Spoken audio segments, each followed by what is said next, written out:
Hi, my name is Cameron Dimitri, and I'm going to be answering the third question from the case study on East African famine in 2011 and 2012.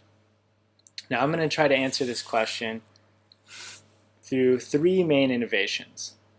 The first of these innovations was the early warning system, second was the cash and voucher system, and the third is the charter to end extreme hunger.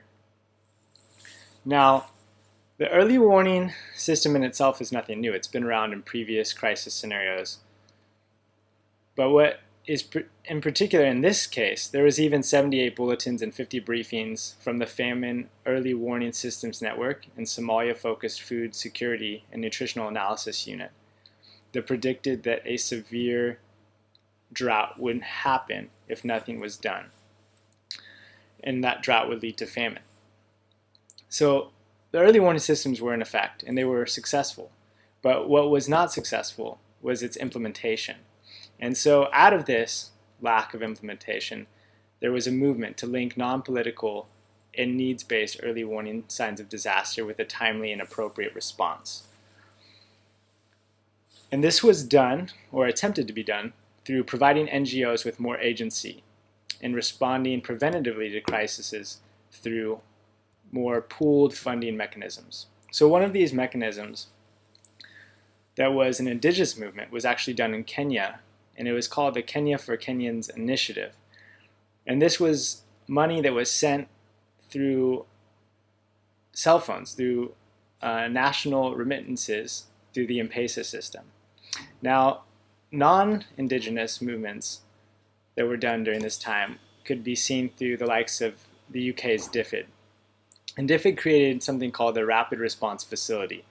And this was an initiative to provide aid in a 72-hour window, but the only caveat was that there would have to be pre-qualified NGO organizations that they would work with. The second main innovation during this particular famine was something called the CVMGs. And the CVMG stands for Cash Voucher Monitoring Group. And this was a two-phase initiative that randomly selected communities within Somalia, from all over Somalia, and targeted different households that were the most needed. And all in all, it raised and utilized $50.6 million, and it instilled that within the local community. Now, the reason that this was successful within Somalia was because of the pre-existing Hawala system. And the Hawala system was largely prevalent because of the ongoing conflict within Somalia. There is a large diaspora that sends remittances from abroad to local intermediaries. And because of the securitization issues brought on by Al-Shabaab, the Hawala system was one of the ways that NGOs were able to circumnavigate geographic limitations. And the CVMG program showed that cash and vouchers can be used at a very large scale without disturbing the local economy in a negative manner, without increasing inflation and whatnot. So the third large innovation during this 2011-2012 famine was something that came from this through the NGOs. It was a conglomerate of NGOs that created something called the Charter to End Extreme Hunger. And the basis for this was basically that warning signs of drought and famine will never be missed again. It was kind of a way that NGOs kind of made a declaration in a sense that they had some responsibility in this. And so they came up with 5 measures to help prevent this from happening ever again. So one of the ways that they suggested was to fix the flaws of the international emergency system. Another was to support local food production and create more resilience.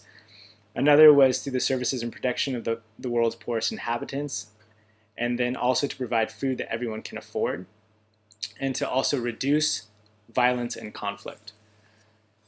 Now, in concluding, I believe that the CVMGs were the most ambitious and innovative response to the East African famine.